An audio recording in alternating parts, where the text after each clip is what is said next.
Hello बच्चों। मैं आपकी रजनी मैम।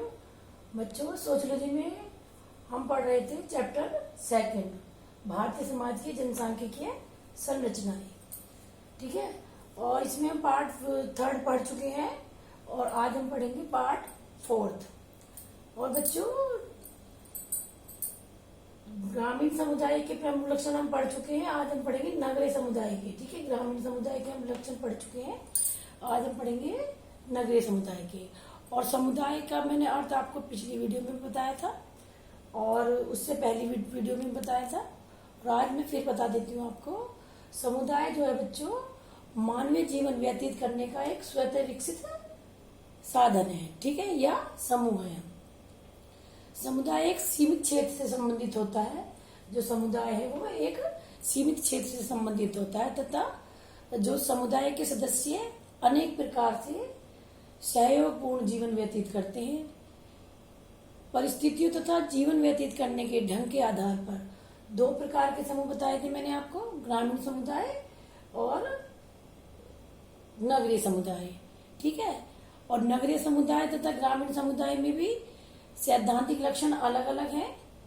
और अगर यदि हम देखें जो सैद्धांतिक अलग जो लक्षण है वो तो अलग अलग है ही बच्चों, उसके साथ ही जो वर्तमान समय में व्यवहारिक रूप से हम इनके लक्षणों में भी अनेक परिवर्तन देखते हैं या देखने को हमें मिलेंगे। ठीक है, इसका मुख्य कारण क्या है? इसका मुख्य कारण यह है कि ग्रामीण समुदाय का नगरीय समुदाय से निरंतर संपर्क बना रहता है। ठीक है, क्योंकि गांव के लोग नगरों में आते जाते रहते हैं, या आप कह सकते हैं कि नगर के लोग गांव में आते जाते रहते हैं, तथा ग्रामीण समुदाय में बड़ी संख्या में ग्रामीण समुदाय के सदस्य भी सम्मिलित हो रहे हैं। ठीक है बच्चों, और बच्चों मैं यहाँ आपको एक बात क्लियर करना चाहती हूँ। मैंने आपको ग्रामीण समुदाय के लक्षण पढ़ाए थे इससे पहले वीडियो में, उनमें मैंने समझाया था आपको जजमानी व्यवस्था। ठीक है, जो जजमानी लक्षण, व्यवस्था नहीं लक्षण। ठीक है, उसमें मैंने आपको समझाया था कि जो जजमानी लक्षण है, जो जमींदार होते थे और यानी कि जो जमींदार होते थे और जिनके पास खेत कृषि करने के लिए जमीन वगैरह होती थी, उन्हें जो है उन मालिकों को जजमान कहा जाता था या जमींदार कहा जाता था। ठीक है, और मैंने आपको एक वर्ड नहीं बता पाई थी मैं, ठीक है, मेरे माइंड से स्लिप हो गया था, कि जो लोग उनके खेतों में कार्य करते हैं, जैसे कोई बढ़ई हो या लोहार है, दर्जी है, जो भी लोग जो उनके अंडर में कार्य करते हैं उन्हें परजन या प्रजा कहते हैं। ठीक है, प्रजा मैंने बता दिया था, लेकिन एक और वर्ड तो था दूसरा, परजन। ठीक है, वो आप लिख सकते हैं। और बच्चों अब स्टार्ट करते हैं हम नगरीय समुदाय के प्रमुख लक्षण। सबसे पहले आता है विषमता। नगरीय जो लोगों के रीति रिवाजों में समरूपता नहीं पाई जाती। क्यों नहीं पाई जाती समरूपता? क्योंकि जो नगर में रहने वाले लोग हैं वो वहां पर जो अनेक प्रकार के रीति रिवाज मनाने वाले और रहन सहन, विभिन्न संस्कृतियों के लोग वहां रहते हैं और जो उनका रहन सहन है वो भी अलग होता है। इसीलिए जो है उनके जो नगरों में रहने वाले लोग हैं उनमें विषमता पाई जाती है, समरूपता नहीं पाई जाती। सेकंड पॉइंट है हमारा अप्रत्यक्ष लक्षण। नगरीय समुदाय के लोगों में घनिष्ठता नहीं होती। क्यों नहीं होगी घनिष्ठता? क्योंकि जो नगरों में लोग रहते हैं उनकी जनसंख्या बहुत ज्यादा अधिक होती है। ठीक है, दिन ब दिन जनसंख्या बढ़ती जा रही है। और यदि हम भी जाएं, ठीक है, कुछ लोग हम में से भी नगर में निवास करते हैं, हमारे परिवार में से भी, यदि हम भी चाहें तो हम सभी से जो है प्रत्यक्ष संबंध नहीं रख पाते, अपने आस पड़ोसियों से या जानने वालों से, किसी से। ठीक है, यानी जो हमारे पड़ोसी भी हैं उनसे भी कई बार लोगों का अप्रत्यक्ष संपर्क होता है, प्रत्यक्ष संपर्क नहीं होता। थर्ड पॉइंट है सहिष्णुता। सहिष्णुता से मतलब है बच्चों, जो नगरों में जो लोग रहते हैं उनके जो रीति रिवाज है, रहन सहन है, आचार विचार है और संस्कृति है, उनमें समरूपता नहीं पाई जाती, विषमता होती है। और इतना सब होने के बाद भी वे लोग एक दूसरे की बातों को सहन करते हैं। ठीक है, यानी सहिष्णुता को प्रोत्साहित करते हैं। सहिष्णुता यानी कि भाईचारा, एक तरह से भाईचारे को प्रोत्साहित करते हैं, जबकि उनमें कोई प्रत्यक्ष संपर्क भी नहीं होते हैं। ठीक है, तो 4th पॉइंट आता है हमारा नियंत्रण में शिथिलता। नियंत्रण में यानी कंट्रोल में शिथिलता बरतना। एक तरह से नगरों में कानून जैसे औपचारिक साधनों व द्वितीयक समूह द्वारा जो है नियंत्रण स्थापित किया जाता है। ठीक है, किस प्रकार किया जाता है? जो नगर है उनमें जो व्यवस्था होती है वो औपचारिक साधनों द्वारा होती है। ठीक है, और द्वितीयक समूह, यहाँ आप समझ लीजिए द्वितीयक समूह का अर्थ है जो परिवार है, मैंने आपको प्राथमिक समूह बताया था, और ठीक है परिवार से बाहर के लोग जो है द्वितीयक समूह के लोग कहे जाते हैं। ठीक है, तो उनके द्वारा समाज में जो है नगरों में कंट्रोल की जो है स्थापना की जाती है, नियंत्रण स्थापित किया जाता है। लेकिन जो है शहरों में क्या होता है, शहरों में नियंत्रण की शिथिलता पाई जाती है, इसीलिए क्योंकि द्वितीयक समूह का नियंत्रण भी जो कंट्रोल है वो उन पर पूरी तरह से जो है लागू नहीं हो पाता, या जो शिथिलता है उसमें बढ़ती जाती है, यानी ढीलापन उसमें बढ़ता जाता है, पूरा कंट्रोल वो लोग नहीं बरत पाते।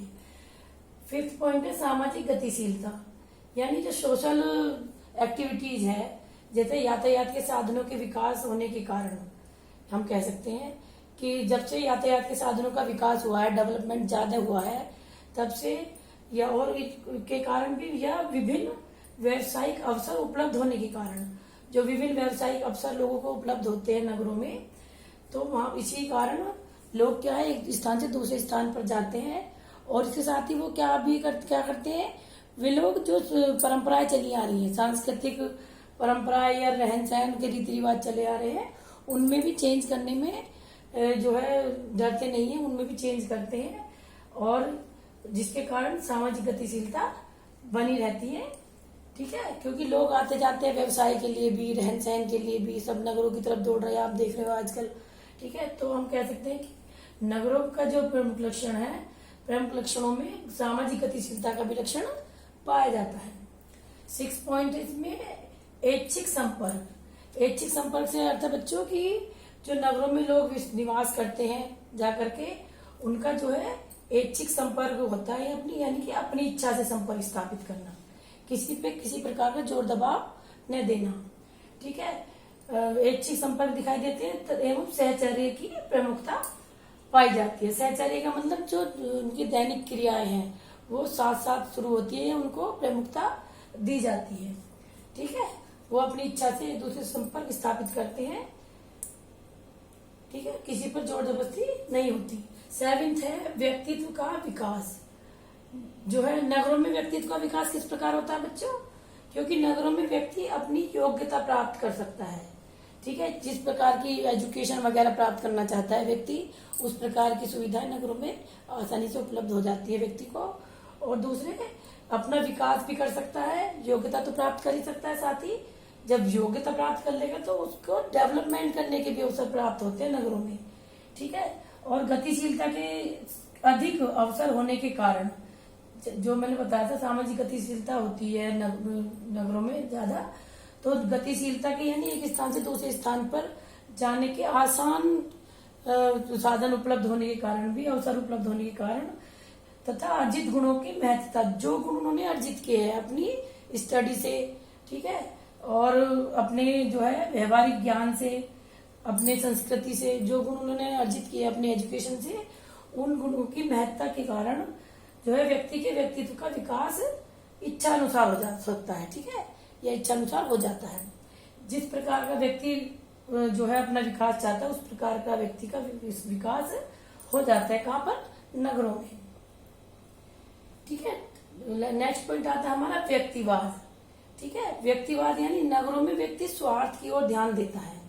स्वार्थ यानी अपनी भलाई के लिए। ठीक है, स्वार्थ एक तरह से अपनी भलाई नहीं, स्व स्वार्थ होता है। स्वार्थ का मतलब है भलाई, किसकी? अपनी व्यक्तिगत स्वार्थ के। ठीक है, अतः नगरों में सामाजिकता के स्थान पर व्यक्तिवाद पाया जाता है, यानी कि सोसाइटी या सोशल लाइफ के स्थान पर क्या पाया जाता है? व्यक्तिवाद। ठीक है, व्यक्तिवाद का मतलब है अपने बारे में सोचना एक तरह से खाली। नगरीय जीवन इतना व्यस्त है कि उन्हें दूसरों के सुख दुख में भाग लेने का समय ही नहीं मिलता। जैसे कि मैंने बताया था आपको, नगरीय लोगों में विषमता, रीति रिवाजों में विषमता मिलती है, और जो है उनमें किसी से आपसी संबंध बनाने के, प्रत्यक्ष संबंध बनाने के जो अवसर प्राप्त नहीं होते। क्यों नहीं होते? अप्रत्यक्ष संपर्क होते हैं केवल क्योंकि उनके पास समय ही नहीं है एक दूसरे से बात करने का या एक दूसरे से संपर्क स्थापित करने का। ठीक है, और उन्हें इतना ही नहीं, उनके आपस में एक दूसरे के सुख दुख में भाग लेने का समय नहीं मिल पाता उन लोगों को। और आप देखोगे कि परिवार के सदस्य तक में जो फैमिली के कैंडिडेट होते हैं, फैमिली के सदस्य होते हैं, उनमें भी व्यक्तिवाद की भावना विकसित होने लगती है, लगी है या लगती है, क्योंकि टाइम की शॉर्टेज इतनी है आजकल सभी के पास कि एक दूसरे से जो है संबंध स्थापित नहीं हो पाते। एक दूसरे से बात करने के लिए भी उनको जो है समय सोच करके निकालना पड़ता है। ठीक है बच्चे, ये हमारे हो गए थे यहाँ तक जो है आपके नगरीय समुदाय के लक्षण।